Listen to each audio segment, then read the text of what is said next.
days into the conflict with Iran, the White House is projecting confidence, but still working to sharpen its message to win over Americans. We knew that there was going to be an Israeli action. We knew that that would precipitate an attack against American forces. We were having negotiations with these lunatics. It was my opinion that they were going to attack first.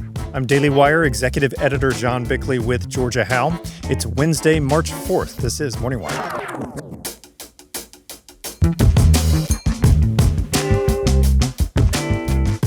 The Supreme Court slaps down California for allowing schools to socially transition kids behind their parents' backs. Kids have been secretly transitioned at school, and the parents have no idea what's happening. And the Trump administration gets involved after a Virginia woman is fatally stabbed at a bus stop, allegedly by an illegal immigrant with a lengthy rap sheet. Truly something that everyone knew was going to happen eventually, and now it has. So there's no excuse coming from the Fairfax County Commonwealth Attorney's Office that's good enough. Thanks for waking up with Morning Wire. Stay tuned. We have the news you need to know. You guys have heard us talk about Equip's Prime Bars in the past. Our sponsor, Equip, is all about making healthy habits simple and sustainable with their delicious, clean, grass-fed beef Prime Bar. This bar is the first of its kind, made up of grass-fed beef protein with only real food ingredients and absolutely nothing to hide. Boasting 20 grams of clean protein and just 11 ingredients, including collagen, beef tallow, colostrum, dates, and honey. No whey, no seed oils, third-party tested for everything. Plus, they have fantastic flavors like chocolate, peanut butter, and mixed berry. Whether it's after a workout or in the middle of the afternoon, the protein is great, the ingredients are fantastic, and I know that I can trust that I'll not only feel good, but also be doing good for my body when I reach for it. Starting today, our listeners will receive an exclusive discount on Prime Bar, which has become our team's favorite protein bar on the market with 20 grams of protein in every bar. Go to equipfoods.com/wire and use code WIRE at checkout to get 25% off one-time purchases or 40% off your first subscription order for a limited time. That's equipfoods.com/wire and use code WIRE at checkout. The White House is exuding confidence in its joint campaign with Israel against Iran, while also taking steps to protect Americans in the region. Joining us now from Washington is our D.C. Bureau Chief, Tim Rice. Morning, Tim. Hope you're staying busy up there. Yeah, no, it's a nice quiet weekend that we had just to really set the tone for the week. So look, we're 5 days into the conflict in Iran. What is the latest in D.C. in terms of the chatter about this campaign? Yeah, so things really haven't settled down since President Trump made that early morning address on Saturday morning. One of the biggest developments that we've noticed today is the Trump administration is really sort of struggling to land its messaging. So there are two ways this is happening, and I think the most important one is you're really seeing the president and some of his cabinet secretaries struggle to agree on why we struck Iran when we did. So Secretary of State Marco Rubio says that Israel was going to hit Iran, and that would have put American troops in immediate danger. So almost saying that that impending action kind of forced our hands and made us launch the attack. Now, yesterday afternoon, President Trump said the exact opposite, saying that if anything, he was the one who forced Israel's hand. Take a listen to that. Based on the way the negotiation was going, I think they were going to attack first. And I didn't want that to happen. So if anything, I might have forced Israel's hand. But Israel was ready and we were ready. We've heard more from Congress since Saturday than we have in a long time. What is the latest from lawmakers in D.C.? So, things pretty much broke along the lines that you could expect, which is that Democrats condemned the president's actions, with the exception of Pennsylvania Senator John Fetterman. You have really vocal allies like Senator Tom Cotton, who says Iran was an imminent threat and we needed to do this now. We should have done it years ago. You have, I would say, the majority of Republicans kind of falling in the middle. And then you have some dissonant, isolationist Republicans like Congressman Thomas Massie and Senator Rand Paul, who are siding with the Democrats, saying this is just going to open the door to more forever wars, and it's going to be a boondoggle, put American lives at risk, raise up the national debt. So a couple of interesting exceptions and outliers on either side. So later today, the Senate is expected to vote on a resolution that would bind the president and require him to get congressional approval before taking further action in Iran. One of the senators who we were looking at as a kind of swing voter was Missouri Senator Josh Hawley, a staunch ally of the president who nevertheless has tended to side with that more isolationist wing of the party. But late yesterday afternoon, Senator Hawley said that he would not be voting for the resolution and said that he is in favor of the operation in Iran and is pleased with how the president has kept Congress informed thus far. So with Fetterman also on the president's side, Democrats would need to pick up 5 Republican votes if they want this resolution to pass. They might be able to do that. There are at least 3 senators that we should really be watching, and that's Susan Collins from Maine, Lisa Murkowski from Alaska, and Tom Tillis from North Carolina. One other thing, it's easy to forget since Saturday that the government is still partially shut down, and the part of the government that's shut down is the Department of Homeland Security, which of course Democrats carved out of the funding bills because they were in protest of the president's immigration actions throughout the country. So congressional Republicans have called on their Democratic colleagues to fund DHS in light of the engagements over the weekend, saying that the homeland has never been in greater need of security.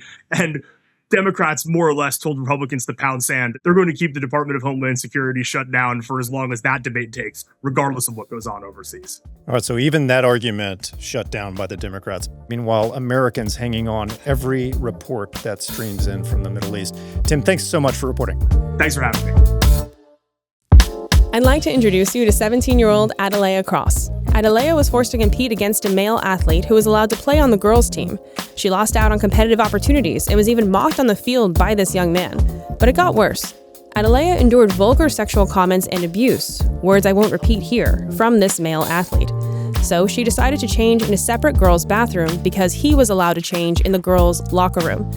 Thankfully, Adalea shared her story with Alliance Defending Freedom, and alongside the Attorney General of West Virginia, ADF took a case to protect girls like her all the way to the Supreme Court. A decision could come down any day, and we pray that it protects girls like Adalea. She's courageously standing up for the truth that men cannot become women. Alliance Defending Freedom is asking all of our Morning Wire listeners to take a moment and visit joinadf.com/wire to send Adalea a quick message of encouragement and let her know she's not alone in this fight. That's joinadf.com/wire or text WIRE to 83848 to send an encouraging note or Bible verse and thank Adalea for bravely standing for the truth. In a 6-3 ruling this week, the Supreme Court struck down a California law that blocked schools from informing parents about their child's gender identity or sexual orientation. Here with the details is Daily Wire culture reporter Megan Basham. So, Megan, let's break down this ruling. What exactly did the Supreme Court do here, and how significant is this decision for other states? Yeah, I would say this is a fairly blockbuster ruling, Georgia, because what it does is it solidifies the court's stance on both parental rights and religious rights. So in the last few years, a number of more conservative school districts in California had passed policies to require parental notification. Well, this state level law was intended essentially to trump that. And what it does is it says it doesn't matter what you decide at the district level. We are instructing schools not to notify parents of sexual orientation or gender transitions.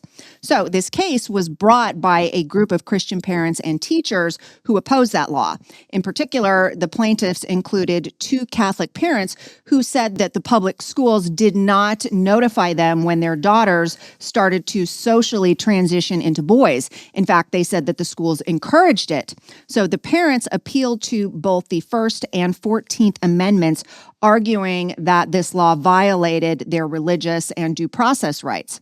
And in an unsigned order issued late Monday night, the Supreme Court agreed with that position. They reinstated the district court's ruling that bars California from enforcing this law.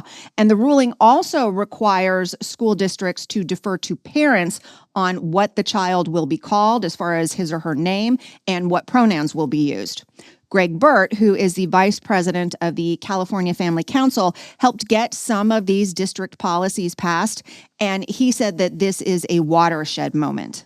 It's huge for the whole country because this has been happening everywhere. It's assumed that people who believe that biology determines sex, that belief system is dangerous to children. And people with those beliefs, we've got to protect those kids. And the Supreme Court said, no, those parents have a right to raise their kids in their own values, whether the state agrees with that or not. Now, that said, it is important to note that the court issued this ruling on the emergency docket. So what that means is that this is a temporary injunction. So this is going to get kicked back to the lower courts. And it was on that point that you saw the liberal justices, Sotomayor, Kagan, and Jackson, actually criticizing their conservative colleagues. Basically, they said that they should have let the litigation play out at the lower court level. But I think what this does signal is that the conservatives on the court are prepared to step in and shut down legislation of this kind. Now, I know the argument from school administrators and others who supported that California law say that this is about students' privacy and safety. They say that these are very vulnerable kids who might be mistreated at home if their parents don't approve of gender transition. Did the court address that argument at all? A little bit. And you're right. That was the state's position. They said that this law was designed to protect transgender students who they say face greater mental health risks and greater harassment risks. But the conservative justices, to the extent that they addressed that question, said that the state's policy was simply tipping too far away from parental rights. So the court said that hiding major developments like a gender transition from parents undermines that family unit and deprives parents of their primary role in guiding decisions about their children's well-being. So this outlook is consistent with the court's rulings in some past cases as well. SCOTUS also upheld state bans against medically transitioning minors, for instance. And just last year, they ruled that parents can opt students out of lessons that include LGBT content. So a consistent record, I think, that sends a message to other states who are pursuing some similar legislation, particularly looking at you, Colorado. Well, certainly a shift in the Overton window there. Megan, thanks for reporting. Yep, absolutely. A Virginia mother was stabbed to death by a suspect with a lengthy rap sheet who was in the country illegally. Daily Wire reporter Lyndon Blake joins us now with the disturbing details. Morning, Lyndon. So a really alarming case out of Fairfax County that took place last week. More details are coming to light about it, and the White House is weighing in. So first, what exactly took place? This is one of those tragic incidents that could have been prevented. You had this woman, this 41-year-old mother, Stephanie Minter. She was seen getting off a bus there in Fairfax County with this other guy, 32-year-old Abdul Jallo. Now, they were seen on camera getting off the bus, and then a couple of hours later, you had Stephanie found at the bus shelter, is what it's being described there at the bus stop, with multiple stab wounds to her upper body. She was pronounced dead at the scene. And why this is getting so much attention is because Abdul Jallo had 40 prior arrests. And these were violent charges. I'm going to read off a couple of those. These happened in Fairfax County. He had charges ranging from rape to stabbing, assaults, and more. This is someone who was in the country illegally as well. So that's why you have the Trump administration getting involved. But yeah, what happened here was just a simple encounter, getting off a bus, and now you have someone who is dead at the hands of the justice system, because a lacking justice system in Virginia is what the Trump administration is upset with, because they had this violent criminal back on the streets. What's shocking about this is Fairfax County Commonwealth's attorney, Steve Descano, he convicted Jallo of a malicious wounding charge, but his office dropped that among some of his other charges.